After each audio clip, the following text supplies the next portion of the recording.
Hello students, आज समष्टि अर्थशास्त्र का ही दूसरा टॉपिक आई एम रोजगार का प्रतिष्ठित सिद्धांत या classical theory of income and employment, इसके बारे में डिस्कस करेंगे। हम इसको हम शास्त्रीय सिद्धांत भी बोल देते हैं। ये जो प्रतिष्ठित सिद्धांत था, इसमें माना गया कि अर्थव्यवस्था में हमेशा क्या है, पूर्ण रोजगार की स्थिति रहती है, और यदि कभी इसमें विचलन भी होता है तो हमेशा पूर्ण रोजगार स्थापित होने की प्रवृत्ति देखी जाती है। ऐसा इन्होंने क्यों माना? हमने पहले से का नियम एक डिस्कस किया था, वो इसका मूलभूत आधार है प्रतिष्ठित सिद्धांत का। वो नियम क्या था कि पूर्ति अपनी मांग स्वयं उत्पन्न करती है, इसलिए कभी बेरोजगारी जैसी या आधिक्य जैसी स्थिति कभी उत्पन्न हो ही नहीं सकती अर्थव्यवस्था में। ठीक है, इसलिए इनका जो बेसिक या आधारभूत स्तंभ था वो यही है कि अर्थव्यवस्था में हमेशा पूर्ण रोजगार की प्रवृत्ति, पूर्ण रोजगार की स्थिति रहती है या पूर्ण रोजगार को प्राप्त करने की प्रवृत्ति हमेशा बनी रहती है। इसके लिए किसी भी सरकार के इंटरवेंशन की या हस्तक्षेप की आवश्यकता नहीं होती है।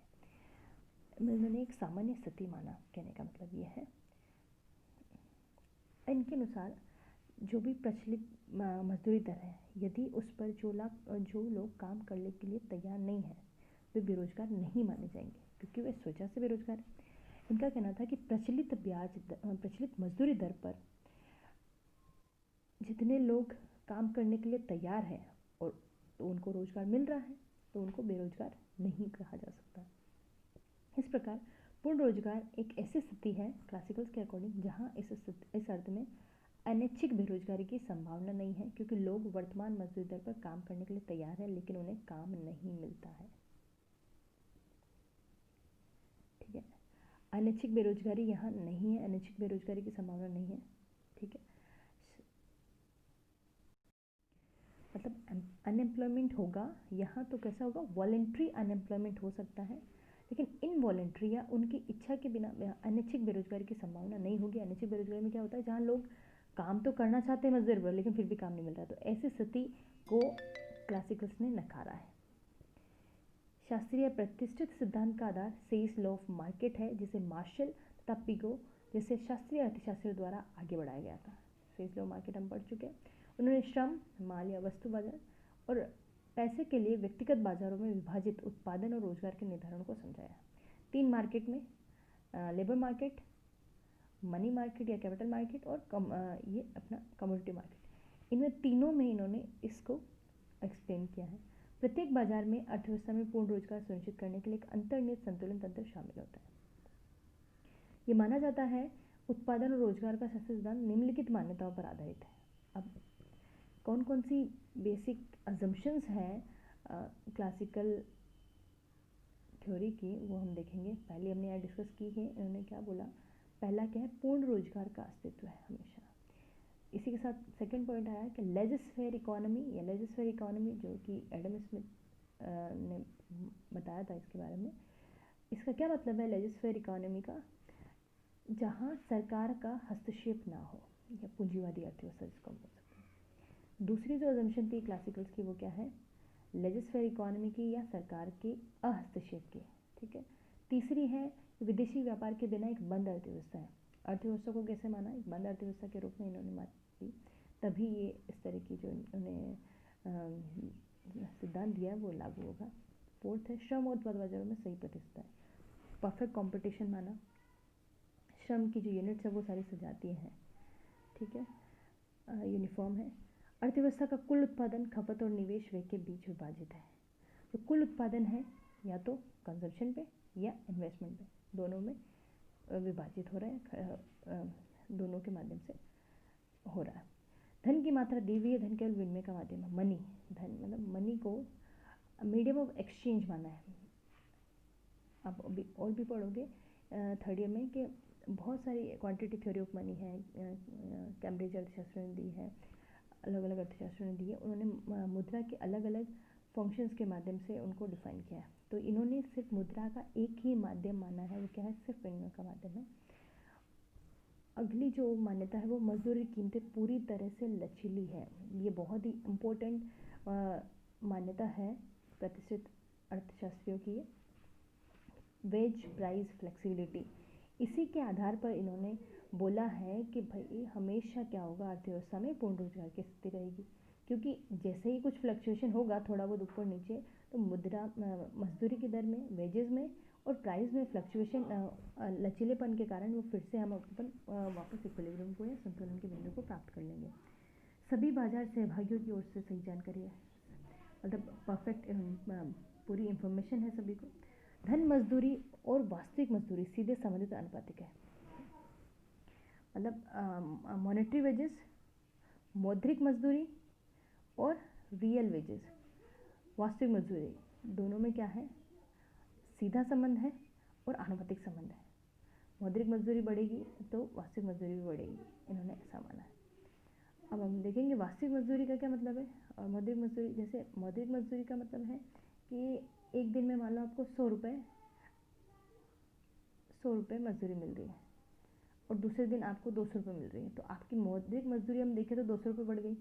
लेकिन जिस दिन आपको 100 रुपये मिले थे उस दिन उस 100 रुपये में आप 10 पार्ले जी के बिस्किट ले सकते थे, सपोज, ठीक है, 10 का एक पैकेट था तो 10 ले सकते थे। अब और दूसरे दिन क्या हुआ, अब वो एक पार्ले जी का पैकेट 10 रुपये की बजाय 20 रुपये का हो गया, तो आपकी मौद्रिक मजदूरी तो उतनी ही रही, ठीक है, लेकिन आपकी वास्तविक मजदूरी तो अभी भी वही है, आप अभी भी 10 ही पार्ले जी के बिस्किट खरीद सकते हो। तो अब इसमें क्या है, वास्तविक मजदूरी का मतलब आप समझ गए होंगे, मौद्रिक मजदूरी और वास्तविक मजदूरी में, लेकिन इन्होंने क्या माना है, दोनों में सीधा संबंध है। मौद्रिक मजदूरी यदि बढ़ेगी तो वास्तविक मजदूरी भी बढ़ेगी, दोनों में आनुपातिक संबंध है और सीधा संबंध है। अगला इन्होंने बोला है कि बचत स्वचालित रूप से निवेश की जाती है और दोनों के बीच समानता को ब्याज दर द्वारा लाया जाता है। बचत स्वचालित रूप से निवेश की जाती है, जो सेविंग्स है ऑटोमेटिक रूप से इन्वेस्ट हो जाती है और दोनों के बीच समानता को ब्याज द्वारा। अब दोनों के बीच बचत और निवेश में समानता के लिए इन्होंने किसको कारक माना है, ब्याज दर को। बचत और निवेश का किसका फंक्शन माना है, रेट ऑफ इंटरेस्ट का, कि ब्याज दर के माध्यम से बचत और निवेश में दोनों में ऑटोमेटिकली सामंजस्य बैठ जाता है। पूंजी स्टॉक और तकनीकी ज्ञान दिया जाता है, ठीक है, पूंजी स्टॉक और टेक्नोलॉजी दी हुई है, ये मानते हैं। कम रिटर्न का कानून उत्पादन से चलता है, लंबे समय चलता है, ठीक है, ये हो गए। ये कुछ आपको जो इम्पोर्टेंट है वो देखनी है यहाँ पे। एक तो सबसे इम्पोर्टेंट है मजदूरी और कीमतें पूरी तरह से लचीली है। दूसरा था, एक है ठीक है, ये बचत और निवेश वाला ये हो गया, और पूर्ण रोजगार, रजिस्ट्री इकोनॉमी, बंद अर्थव्यवस्था और विनिमय का माध्यम है। और तीसरा इसमें एक और था कि इसी में आ गया ये कि प्राइजेस और जो मनी सप्लाई है उसमें सीधा और अनुपातिक संबंध है। मनी सप्लाई और मुद्रा की पूर्ति और कीमतों में क्या है, आनुपातिक और सीधा संबंध है, ठीक है। ये भी एक अलग हमारा फिशर इक्वेशन है, वो अपन देखेंगे, अलग से है, ये तो आपके थर्ड ईयर में भी है और इसमें भी अपन देख सकते हैं आगे। ये स्पष्ट शास्त्रीय सिद्धांत में उत्पादन, रोजगार, वितरण, अर्थव्यवस्था में श्रम, माल और मुद्रा बाजार में होता है। तीनों बाजारों में हम देखेंगे। लेबर मार्केट का सबसे पहले डिस्कशन करेंगे। बाजार के नियमों का कहना है कि बाजारों का नियम रोजगार के शासन का मूल है। बाजार का नियम मार्केट के नियम से, मार्केट के क्या नियम है, मांग और सप्लाई से ऑटोमेटिकली जो बाजार है वो क्या कर रहा है, संतुलन में आ जाता है, किसी के इंटरवेंशन की ज़रूरत नहीं है। एक शुरुआती 19वीं सदी के फ्रांसीसी पिता जेविसेन ने इस प्रस्ताव को स्वीकार किया कि आपूर्ति अपनी मांग स्वयं बनाती है, इसलिए सामान्य अति उत्पादन और अर्थव्यवस्था में बेरोजगारी की समस्या नहीं हो सकती। उन्होंने क्या बोला, सप्लाई है वो स्वयं अपनी मांग निर्मित कर रही है, ऐसा इसलिए क्यों कहा उन्होंने, और इस कारण जितनी सप्लाई हो रही है वो मांग अपनी स्वयं उत्पन्न कर रही है, तो कभी भी अति उत्पादन की स्थिति आएगी नहीं, बेरोजगारी की स्थिति आएगी नहीं। सप्लाई हुई यानी उत्पादन हुआ, उत्पादन हो रहा तो उसमें कुछ श्रमिक लगे होंगे, उनको मजदूरी दी जाएगी, उस मजदूरी के आधार पर ही वो मांग करेंगे। तो जो इसलिए जब भी उत्पादन हो रहा है, मतलब आपूर्ति हो रही है, उसके साथ साथ मांग भी जनरेट हो रही है, तो अर्थव्यवस्था में अति उत्पादन और बेरोजगारी की समस्या आ ही नहीं सकती। यदि अर्थव्यवस्था में सामान्य अति उत्पादन होता है तो कुछ मजदूरों को अपनी नौकरी छोड़ने के लिए कहा जा सकता है।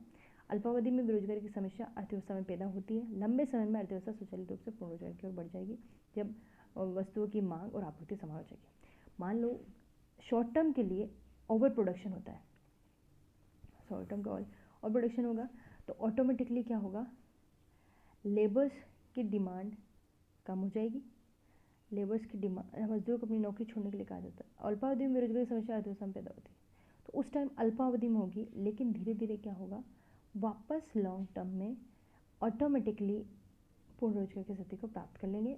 किस कारण से, मांग और आपूर्ति के कारण से। ठीक है, हम ग्राफ के माध्यम से अपन को डिटेल में पढ़ेंगे। जब एक निर्माता माल का उत्पादन करता है और श्रमिकों को मजदूरी का भुगतान करता है तो श्रमिक बाजार में उन सामानों को खरीदता है। इस प्रकार माल की आपूर्ति उत्पादन का बहुत कार्य उनके लिए एक मांग का अर्थ है।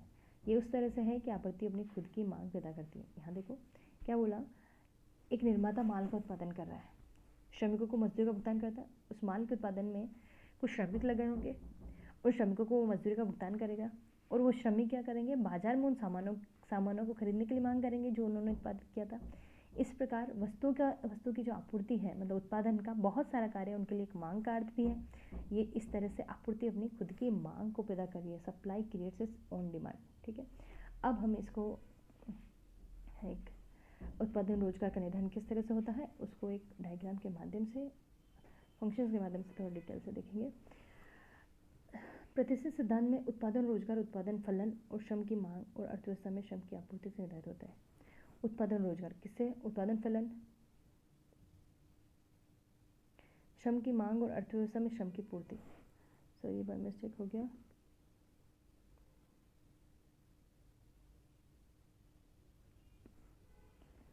श्रम की मांग, उत्पादन रोजगार उत्पादन फलन, श्रम की मांग और अर्थव्यवस्था श्रम की आपूर्ति से निर्धारित होती है। पूंजी स्टॉक,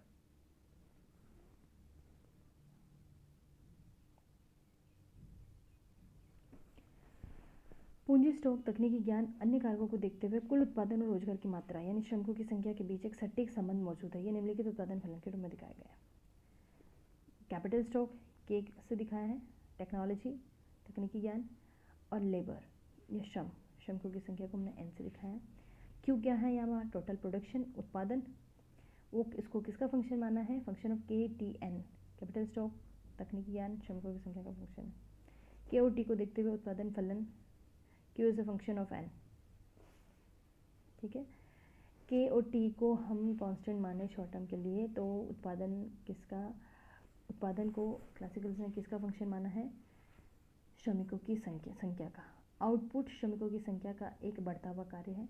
उत्पादन में वृद्धि श्रम के रोजगार के रूप में बढ़ती है, लेकिन बाद में बिंदु जब अधिक श्रमिकों को रोजगार दिया जाता है तो श्रम शुरू करने के लिए मामूली वेतन कम हो जाता है। ठीक है, ये हमने पहले भी पढ़ा था। जैसे जैसे श्रमिकों की मात्रा बढ़ाई जाएगी उनके सीमांत उत्पादकता धीरे धीरे कम होने लगेगी, इसलिए इसका पॉजिटिव फंक्शन है लेकिन घटता हुआ ह्रासमान प्रतिवर्ग का।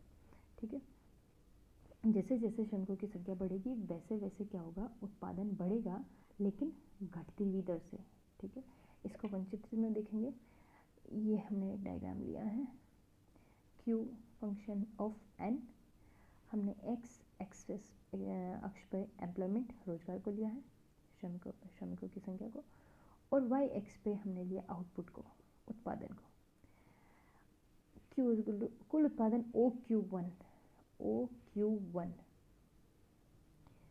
पूर्ण रोजगार स्तर NF से मेल खाता। पूर्ण रोजगार का स्तर क्या है, NF को हमने मतलब ये पूर्ण मान लेते कि ये पूर्ण रोजगार का स्तर है।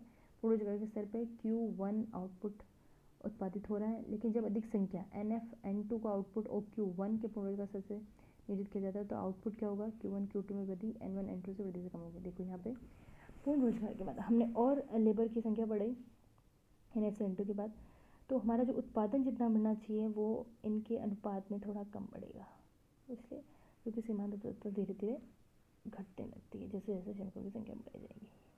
ठीक है, अब हम बात करते हैं श्रम बाजार संतुलन की। श्रम बाजार में श्रम की मांग और श्रम की आपूर्ति उत्पादन और रोजगार के स्तर को निर्धारित करती है। शास्त्रीय अर्थशास्त्री श्रम की मांग को वास्तविक मजदूरी दर के रूप में मानते हैं।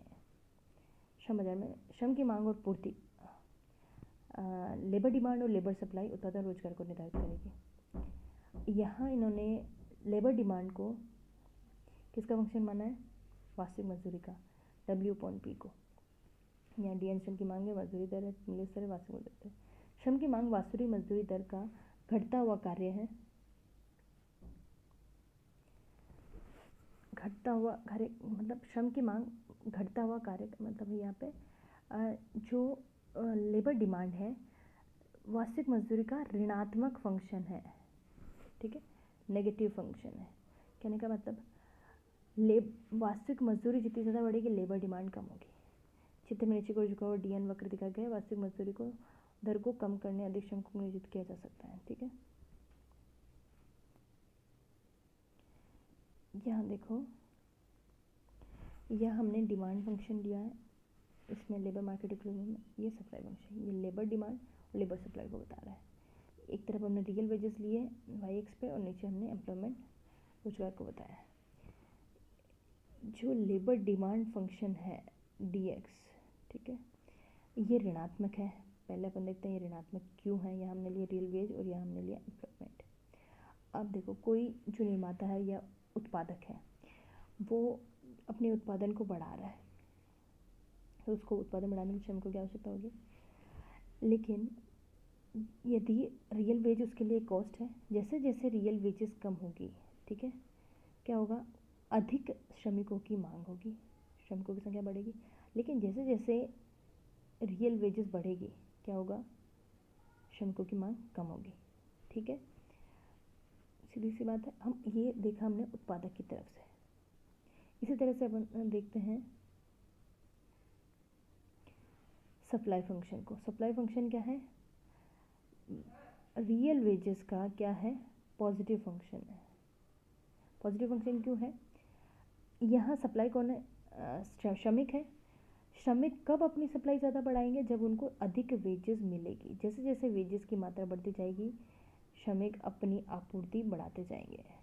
इसका कहने का मतलब है कि पहले मान लो यहाँ 50 रुपये मिल रहे थे एक दिन को, तो 10 लोग ही काम करने के लिए तैयार थे। अब 100 रुपये मिलने लग गए, तो जो पहले घर पे बैठे थे जो लोग, वो भी क्या सोचेंगे, चलो घर बैठे बैठे क्या करें, काम कर लेते हैं, थोड़ा 100 रुपये तो आएगा। जैसे जैसे वेजेस बढ़ेगी, कहने का मतलब है वैसे क्या होगा, सप्लाई बढ़ जाएगी। जो पहले नहीं करने के इच्छुक थे वो भी करने लग जाएंगे, ठीक है। इसी तरह से जैसे जैसे वेजेस बढ़ेगी तो डिमांड कम होगी, क्योंकि उनको ज़्यादा कॉस्ट देना पड़ेगा, ठीक है। ये हमने देखा। अब यहाँ हम देखते हैं इक्विलिब्रियम कहाँ होगा, जहाँ डिमांड और supply, labour demand labour supply दोनों इक्वल या बराबर होगी, एक दूसरे को काट रही, ई पॉइंट पे, W/P0 पॉइंट पे। अब यहाँ क्या है, सपोज रियल वेजेस कम हो जाए, W/P2 हो जाए, तो इस पर क्या है, रियल वेजेस कम हो गई तो क्या मतलब हुआ, W/वेजेस कम हुई तो क्या हुआ, दोनों काम, वेजेस कम हुई तो क्या हुआ, डिमांड तो बढ़ेगी, कॉस्ट कम हो गई एक तरह से, तो डिमांड तो बढ़ेगी, लेकिन सप्लाई कम हो जाएगी। वही हुआ, सप्लाई तो क्या हो गई, ONF से S1 हो गई, W/P0 से E से घटकर इतनी हो गई, और डिमांड बढ़कर D1 हो गई। अब ये क्या है, एक्सेस डिमांड है। जब डिमांड ज़्यादा है मार्केट में, किसी भी चीज़ की डिमांड ज़्यादा होती है तो क्या होता है, उसकी कीमतें बढ़ती है। तो जब लेबर की डिमांड ज़्यादा है तो जो प्रोड्यूसर्स हैं, उत्पादक हैं, उनमें कंपटीशन होगा। अब कहने का मतलब है 10 लोग ही काम करने के लिए तैयार हैं, 10 लोग ही काम करने के लिए मार्केट में तैयार हैं, और यहाँ जो लोग हैं A, B, C, ये जो उत्पादक है बहुत सारे हो सकते हैं। अब इन सबको 10-10 की ज़रूरत है, इसको भी ज़रूरत है, इसको भी ज़रूरत है, इसको भी ज़रूरत है। तो ये क्या करेंगे, ये चाहेंगे, अब इनके बीच में आपस में कंपटीशन होगा, तो ये कंपटीशन क्या करेगा, इन श्रमिकों की वेजेस को बढ़ाएगा। अब ये इनको बोल रहा है भाई मैं 100 रुपये देने के लिए तैयार हूँ, आप हमारे यहाँ काम करो। ये इनको बोलेगा नहीं मैं 110 दे दूँगा, ये बोलेगा नहीं मैं 120 दे दूँगा। इस कंपटीशन से क्या होगा, श्रमिकों का जो रियल वेजेस है वो क्या होगी, बढ़ जाएगी। धीरे धीरे ये बढ़कर वापस किस पॉइंट पे आ जाएगी, ई पॉइंट पे, ठीक है, किस पॉइंट पे आ जाएगी, ई पॉइंट पे। इसी तरह से अपन यदि देखें कि यदि सपोज मार्केट में क्या है, रियल वेजेस बढ़ जाए W/P1, तो रियल वेजेस यदि बढ़ गई तो बढ़ने की वजह से क्या होगा, डिमांड क्या होगी, कम होगी, लेबर डिमांड, या लेबर डिमांड की बात कर रहे हैं, डिमांड बोलो तो समझ आना, और सप्लाई क्या होगी, बढ़ेगी, लेबर सप्लाई बढ़ जाएगी। अब देखो लेबर सप्लाई बढ़कर कितनी हो गई, जब वेजेस बढ़ गई, जो लोग पहले काम नहीं करने के लिए तैयार थे वो भी काम करने के इच्छुक हो जाएंगे, ठीक है। और क्योंकि कॉस्ट ज़्यादा बढ़ गई तो पहले से डिमांड कम हो जाएगी, इस वजह से भी सप्लाई बढ़ जाएगी। अब इस वेज रेट पे जो लोग काम करने के इच्छुक है वो कितने हैं, WP1 से S, लेकिन काम कितने को मिल रहा है, WP1D सही डिमांड। तो D और S जो है वो क्या है, अनैच्छिक बेरोजगारी है, अनएम्प्लॉयमेंट की स्थिति है। लेकिन क्लासिकल्स ने क्या बोला कि ये ज़्यादा देर तक टिकी नहीं रहेगी। क्यों, क्योंकि वेज प्राइस फ्लेक्सिबिलिटी है। जैसे ही क्या होगा, WP1 वास्तविक मजदूरी दर होगी, अब क्या होगा, इस लेवल पे जो श्रमिक है, लेबर्स के बीच कंपटीशन होगा, ठीक है। अब ये कंपटीशन क्या करेगा, वेजेस को कम कर देगा। कैसे करेगा, क्योंकि वेज और प्राइस बहुत ज़्यादा फ्लेक्सिबल है, इनको कोई मिनिमम और मैक्सिमम यहाँ है नहीं। तो यदि 100 लोग काम करने के लिए तैयार है, ठीक है, 100 लोग काम करने के लिए तैयार हैं और ज़रूरत यहाँ 10 लोगों की है, कहने का मतलब यहाँ ए इंडस्ट्री है सिर्फ जिसको श्रमिकों की ज़रूरत है, और यहाँ 100 लोग खड़े हैं, तो यहाँ जो सबसे कम दर पर काम करने के लिए तैयार होगा इसको रखेगा ये। अब एक बोल रहा है मुझे 100 रुपये चाहिए, दूसरा बोला नहीं मैं 50 रुपये में ही कर लूँगा, तीसरा बोला नहीं मैं 40 रुपये में ही कर लूँगा, ठीक है। तो सेम काम है, लेकिन चूँकि श्रमिकों की संख्या बहुत ज़्यादा है इस कारण, और मार्केट में बेरोजगारी है, तो क्या होगा, वेजेस कम होगी, वेजेस कम होगी, और वेजेस कम होके क्या होगा, कहाँ आ जाएगी, W1P0 पे वापस आ जाएगी। और इस वास्तविक मजदूरी की दर पर जितने लोग काम करने के इच्छुक हैं, ठीक है, उतनों को उतनी डिमांड है, मतलब सप्लाई और मांग दोनों बराबर हैं। तो यहाँ कहने का मतलब है कि यहाँ अनैच्छिक बेरोजगारी नहीं है। कहने का मतलब इस वेज रेट पे जो लोग काम करने के इच्छुक हैं उन सभी को रोजगार मिल रहा है। क्लासिकल्स का जो कहना था कि मार्केट में वेज प्राइस फ्लेक्सिबिलिटी के कारण हमेशा क्या होता है, मार्केट पूर्ण रोजगार की स्थिति में रहता है। तो ये हमने इससे समझा। और यदि कभी अनैच्छिक बेरोजगारी हो भी जाती है तो मजदूरी और कीमतों में लचीलेपन के कारण हम इसको पुनः प्राप्त कर लेते हैं। अभी हमने देख लिया इसको, ठीक है। ये आपका क्लियर हो जाता है पूरा। ये नीचे इसका डिस्क्रिप्शन दिया है।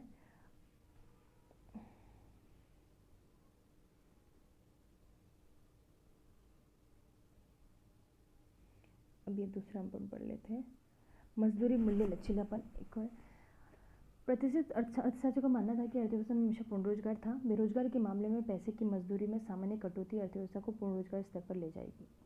ये तर्क इस धारणा पर आधारित कि धन मजदूरी मतलब मनी मजदूरी, मॉनेटरी वेजेस और रियल वेजेस के बीच सीधा और आनुपातिक संबंध है, ठीक है। जैसे पैसे की मजदूरी कम हो जाती है, मतलब मॉनेटरी वेजेस कम हुई तो वे उत्पादन की लागत में कमी लाते हैं। परिणाम स्वरूप क्या होगा, उत्पादों की कीमतें भी कम हो जाएगी। जैसे मॉनेटरी वेजेस कम हुई, जैसे 200 रुपये दे रहे थे अब 100 रुपये कर दिया, तो क्या हुआ, 100 रुपये दे रहे हैं तो जो उत्पादित हो रही है वस्तु है उनकी लागत भी कम आएगी। उनकी लागत कम आई तो उनके अनुपात में क्या होगा, कीमतें भी कम होगी। जब कीमतें गिरेगी तो उत्पादों की मांग बढ़ेगी। मांग बढ़ने से बिक्री को धक्का, मतलब बिक्री अधिक होगी, विक्रय अधिक होगा। बढ़ी हुई बिक्री से अधिक श्रम के रोजगार की आवश्यकता होगी। जब मांग बढ़ेगी इकोनॉमी में तो फिर और श्रमिकों की आवश्यकता होगी और अंततः हम क्या होगा, वापस पूर्ण रोजगार को प्राप्त कर लेंगे। पिगू समीकरण में पूरे प्रस्ताव को समझाता है। इसमें NQY/W, एन कार्यरत कर्मचारियों की संख्या, एन क्या है, कार्यरत कर्मचारियों की संख्या, क्यू आय के रूप में अर्जित आय का अंश मतलब राष्ट्रीय आय है, और डब्ल्यू क्या है, धन की मजदूरी दर मतलब मौद्रिक मजदूरी दर, इसको बोलते हैं मॉनेटरी वेजेस बोल देंगे, धन मतलब मुद्रा। डब्ल्यू में कमी से मतलब वेजेस में कमी से एन को बढ़ाया जा सकता है। मौद्रिक मजदूरी दर में कमी करके श्रमिकों की संख्या को या रोजगार को बढ़ाया जा सकता है, ऐसा इनका मानना था। इस प्रकार पूर्ण रोजगार की कुंजी पैसे की कमी है। पूर्ण रोजगार की कुंजी मतलब जो चाबी है वो क्या है, वेजेस को कम कर दो। यदि जब भी बेरोजगार की स्थिति होगी, इन्होंने इनका क्या समाधान बताया कि जब भी बेरोजगारी बढ़े, आप क्या करो, वेजेस को कम कर दो, वेजेस को कम करके हम क्या करते हैं, पूर्ण रोजगार की स्थिति को प्राप्त कर सकते हैं।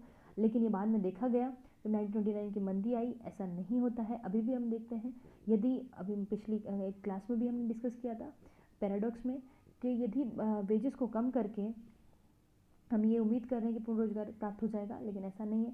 वेजेस जैसे ही कम करेंगे, लोगों की आय भी कम हो जाएगी और डिमांड भी कम हो जाएगी, तो लेबर की डिमांड भी कम हो जाएगी। तो ये ठीक है, एक बाद में केन्स ने इसका क्रिटिसाइज़ किया है, वो हम देखेंगे बाद में, ठीक है। तो वास्तविक मजदूरी भी उसी अनुपात में कम हो जाती है, ऐसा इन्होंने माना। जैसा कि ऊपर बताया कि श्रम की मांग वास्तविक मजदूरी दर का घटता हुआ फंक्शन है। श्रम की मांग घटता हुआ, यहाँ मतलब नेगेटिव फंक्शन है। Labour demand is a negative function of real wages. Real wages जितनी बढ़ेगी, लेबर डिमांड उतनी कम होगी। रियल वेजेस कम होगी, लेबर डिमांड बढ़ेगी। यदि डब्ल्यू मजदूरी की दर है, मॉनेटरी वेजेस है, पी क्या कीमत माना है, एमपीएन क्या श्रम का सीमांत उत्पाद है, marginal productivity of labour. Marginal productivity क्या होती है, एक एक्स्ट्रा मतलब एक अतिरिक्त श्रमिक लगाने से कुल उत्पादन में कितना परिवर्तन हो रहा है, वो क्या है, सीमांत उत्पादन है उस लेबर का। या तो हमारे पास W upon P X into M P N. तो डब्ल्यू यहाँ हम देखें, डब्ल्यू क्या है, प्राइस को हम लेबर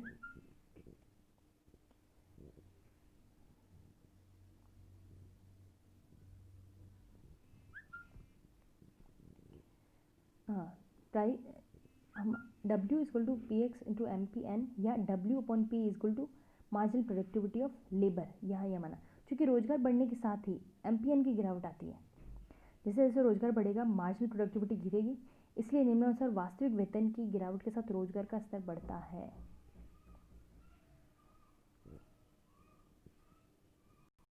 फिर से देखते हैं इसको।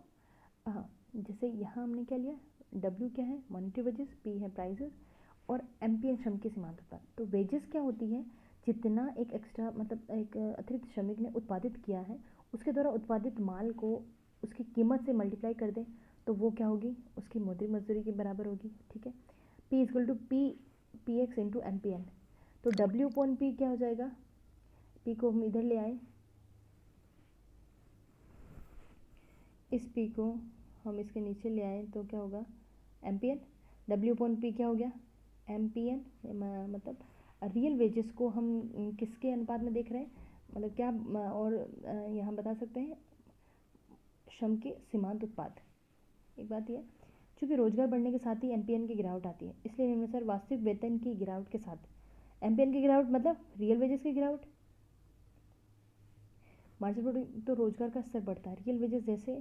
रियल वेजेस की गिरावट के साथ रोजगार का स्तर बढ़ता है। क्यों बढ़ता है, अभी हमने देखा, क्योंकि डब्ल्यू वेजेस कम होगी, डब्ल्यू अपॉन पी कम होगा, तो क्या होगा, लेबर की डिमांड बढ़ेगी, ठीक है। तो रोजगार स्तर बढ़ेगा। इस चित्र में मैंने बताया है, पैनल ए में एस एन श्रम की आपूर्ति वक्र है, डी एन श्रम की मांग वक्र है। मांग वक्र, आपूर्ति वक्र, ये पैनल ए है और ये पैनल बी, दोनों हमने देखे। ये डायग्राम तो भी हमने ऊपर समझ लिया था, पूरा एज इट इज़ है ये, ठीक है। ठीक है, ये ई पर दो वक्र को पत्नी पूर्ण रोजगार नव के स्तर वास्तविक मजदूरी दर को दर्शाता है, ये भी हमने देख लिया। यदि वास्तविक मजदूरी दर WP1 बढ़ जाती तो आपूर्ति क्या होगी, एस श्रम की मांग से अधिक है, एवन श्रमिक बेरोजगार होंगे। N1 या DS बोल सकते हैं अपन। ये तभी होता है जब मजदूरी को W1P से घटा दिया जाता है, जिससे बेरोजगारी गायब हो जाती है, पूर्ण रोजगार से प्राप्त होता है। ये पूरा अभी हमने देखा, सेम है। यहाँ क्या देखो, यहाँ हमने बस क्या किया है, पैनल बी में हमने मार्जिनल प्रोडक्टिविटी कर्व को भी साथ में ले लिया है, जहाँ MNP लेबर वक्त का सीमांत उत्पाद है, जो अधिक श्रम के रूप में नीचे की ओर ढलान। अब जैसे जैसे क्या होगा, जैसे जैसे अपन श्रमिकों की संख्या बढ़ाएंगे, वैसे वैसे क्या होगा, श्रम की सीमांत दर कम होती जाएगी। इसी के इक्विवेलेंट हमने क्या लिया था, W अपॉन P, ई कम होता जाएगा, क्योंकि प्रत्येक श्रमिक को उसके सीमांत उत्पाद के बराबर मजदूरी का भुगतान किया जाता है। ये इनका मानते हैं, प्रत्येक श्रमिक को सीमांत उत्पाद के बराबर ही भुगतान दिया जाता है क्लासिकल्स के अकॉर्डिंग। इसलिए मजदूरी दर क्या है, W अपॉन P1 से W अपॉन P0 तक गिरने पर पूर्ण रोजगार स्थित NF तक पहुँच जाता है। मजदूरी दर यदि P1 से P0 हो जाएगी W अपॉन P0 पर, तो क्या होगा, पूर्ण रोजगार NF के स्तर पर प्राप्त कर लेंगे। W अपॉन P0 से W अपॉन P2 तक की मजदूरी दर में गिरावट के साथ श्रम की मांग इसकी आपूर्ति से D11 से अधिक बढ़ जाती है। देखो इसमें क्या है, ये वाला सेम S1 D1 से अधिक बढ़ गई, यदि रियल वेजेस कम हो गई तो, ठीक है, रियल वेजेस कम हो गई यहाँ पे